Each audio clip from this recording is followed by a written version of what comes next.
All right, so let's have a conversation about service options.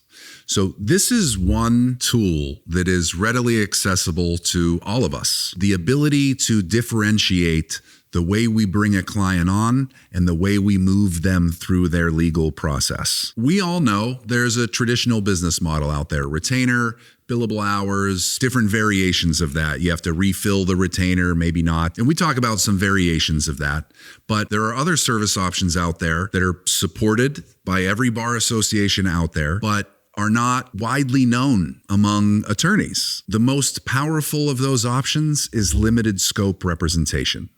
Now, limited scope takes on a couple of different faces.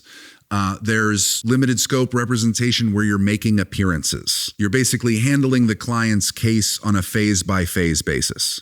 So I'm a family law attorney. An easy example here is a custody case.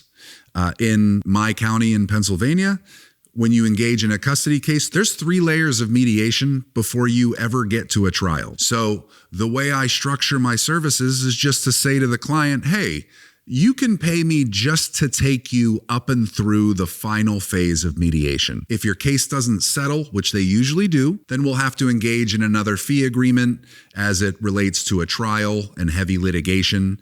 But most of the time, I'm able to take a client through their custody process. We go in front of the judge for the final mediation, and we're usually able to resolve the case. And in that circumstance, the client isn't being hit with refill provisions for the retainer. They're able to budget. They're able to pay it off over time. And remember, when the clients are coming to us in most circumstances, they're not doing so in a planned fashion. They didn't budget for this. They haven't been saving for the past 6 months because they thought their wife might file for divorce. They're coming to us in an absolute crisis and emergency. So again, even if we take on the very beginning of their case while they're able to get themselves situated, and we just limited scope representation to draft and file your initial custody petition. That's all you're hiring me for. That's the secondary look of limited scope, just a la carte discrete services. You're not entering your appearance. You are simply providing services for the client in the background that make it more effective for them to represent themselves.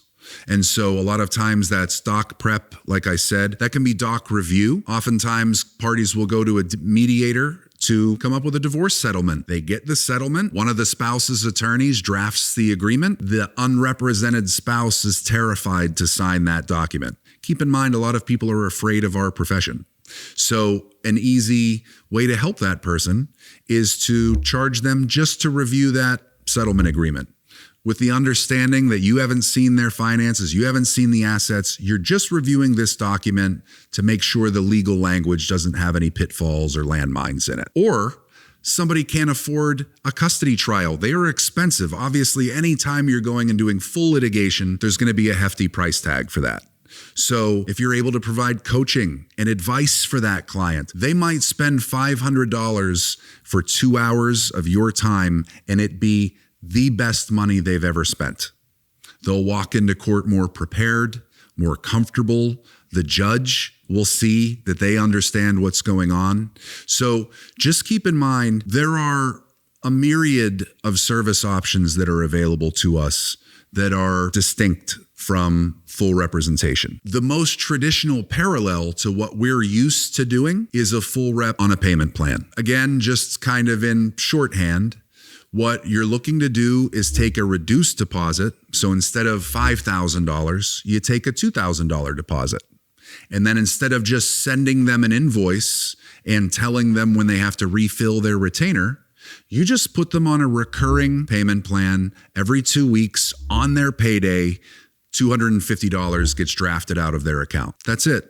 Set it and forget it. Again, that's still $6,000 a year for the attorney, and the client has a predictable bill. They have a budgetable bill. They just know $250 is coming out every 2 weeks on their payday. And if they leave that in place, they're going to get access to competent, high-level legal representation. And you'd be shocked by the loyalty and appreciation of those clients for finding a way to make this work on their terms. And I have to say, as an attorney that utilizes these methodologies, I'm marketing against those of you that don't. Because when I approach a client, I educate them on the traditional model. Have you spoken with a lawyer yet? Oh, no, you're the first person I called. Oh, okay. Would you like to know a little bit about how this works? Oh, yeah, I have no idea. Okay.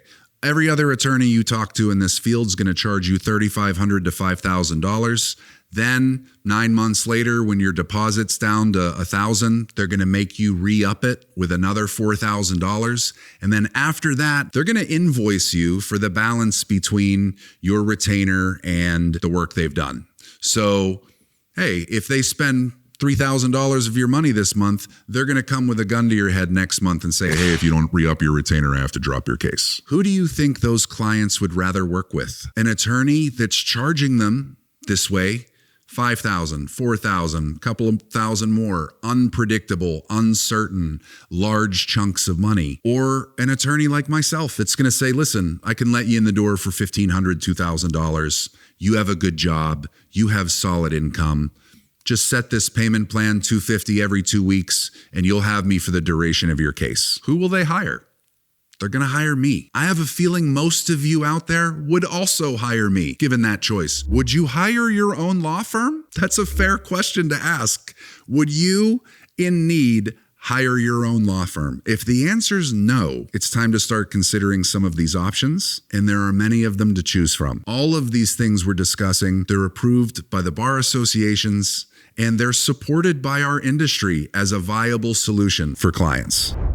So if you haven't been exposed to limited scope representation or full rep on a payment plan, I encourage you to research it a little bit more. Feel free to reach out to me.